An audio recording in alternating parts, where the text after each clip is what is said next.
Welcome back. You're still watching Nile TV International, and there's a special edition regarding the latest developments in the Middle East and the simultaneous attacks by the Iranian and, on the other hand, the American and the Israeli sides against each other in the region.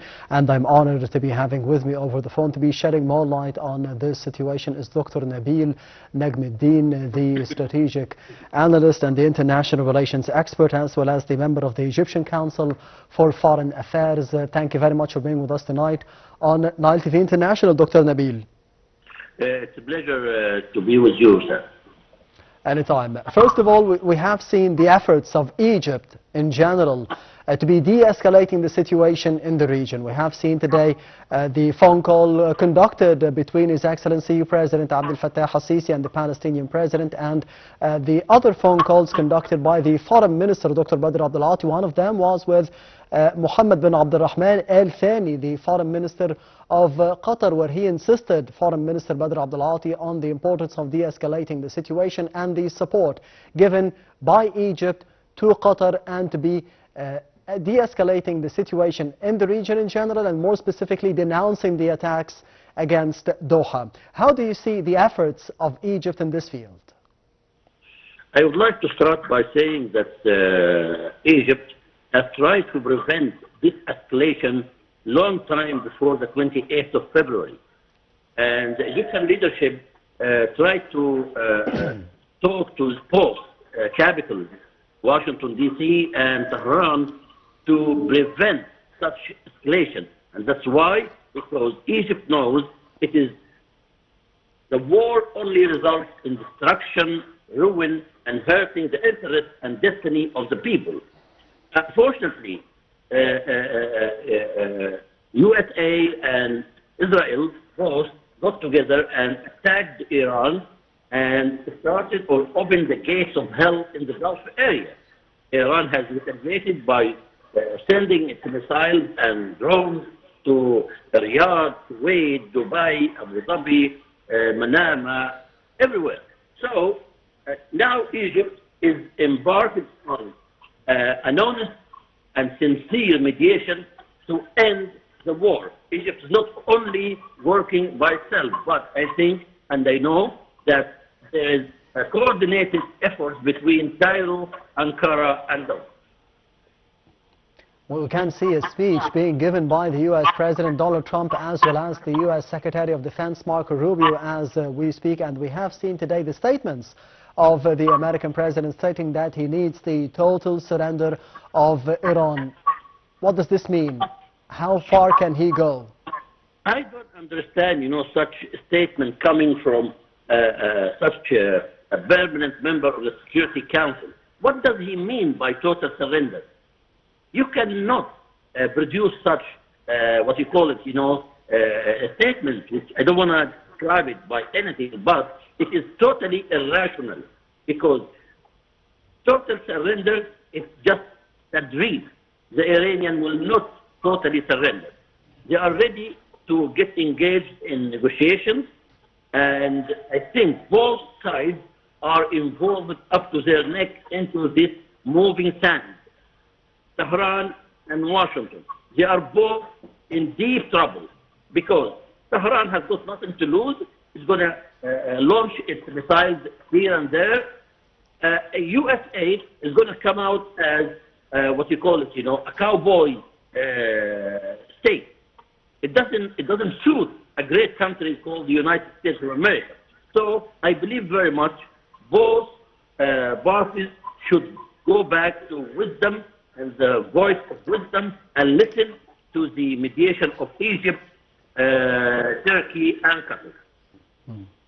So Iran has nothing to lose, Doctor, as you mentioned.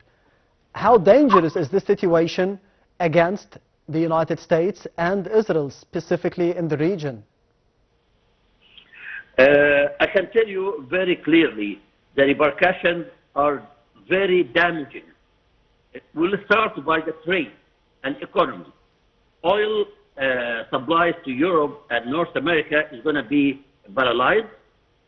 Trade through Hormuz Strait is going to be paralyzed. And trade to Eastern bloc, China, Pakistan, Indonesia, and so, is going to be badly injured. The Suez Canal is going to be hurt. So you are talking about a widespread damage when it comes to economy and trade, international or world economy.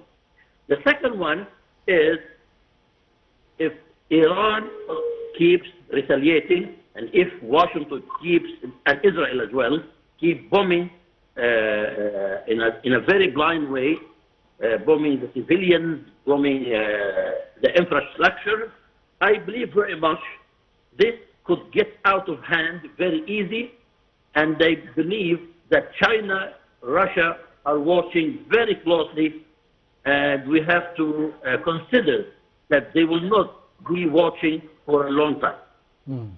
And speaking about the region and the Egyptian efforts to be de-escalating the situation, we have seen today the Foreign Minister Dr. Badr Abdulati conducting a phone call with the Foreign Minister of Bahrain, Abdul Latif bin Rashid Al Zayani, today speaking about the importance of keeping the security and the stability and the peace of the Gulf states in general being a part and parcel of the Egyptian national security. The Gulf security is within the same radius and the same region of the Egyptian national security. How do you see the importance of the Foreign Minister of Egypt, Dr. Badr Abdulati, to the Foreign Minister of Bahrain, especially that this is echoing the same statements of His Excellency President Abdel Fattah al-Sisi to the leaders of the GCC countries and Jordan and Syria as well before that?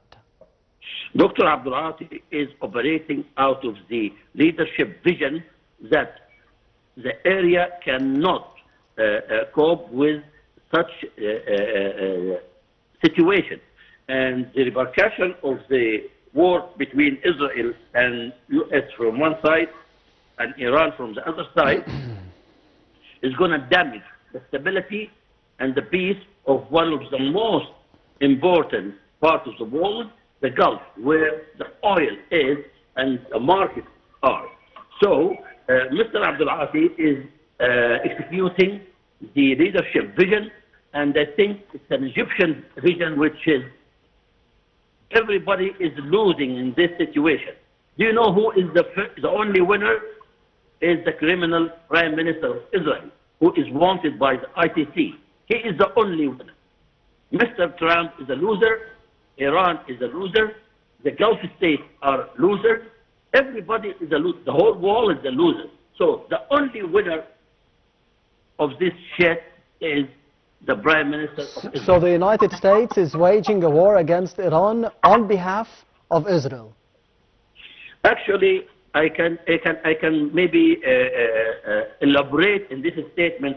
No, it is Israel which is waging the war, and it has dragged Mr. Trump in that muddy situation. So what's in it? So what's in it for the United States? How can they benefit from this situation? Nothing, nothing. And then following what's going on in the States, there is 24 states taking Mr. President to the court because of his foreign policies.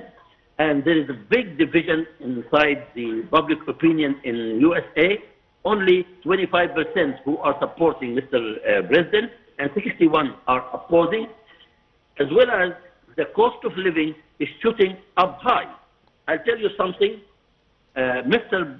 Trump is in a very, very bad situation, and that's why, because he followed that evil man called Benjamin Netanyahu. Yes, Dr. Nabil Negm, the international relations expert and the member of the Egyptian Council for Foreign Affairs, thank you very much for being with us tonight on Nile TV International. We'll be having a quick break. Stay tuned for the continuation of the special edition from Nile TV International, and we'll be having with us over the phone General Osama Al-Kabir, the strategic expert, so stay tuned.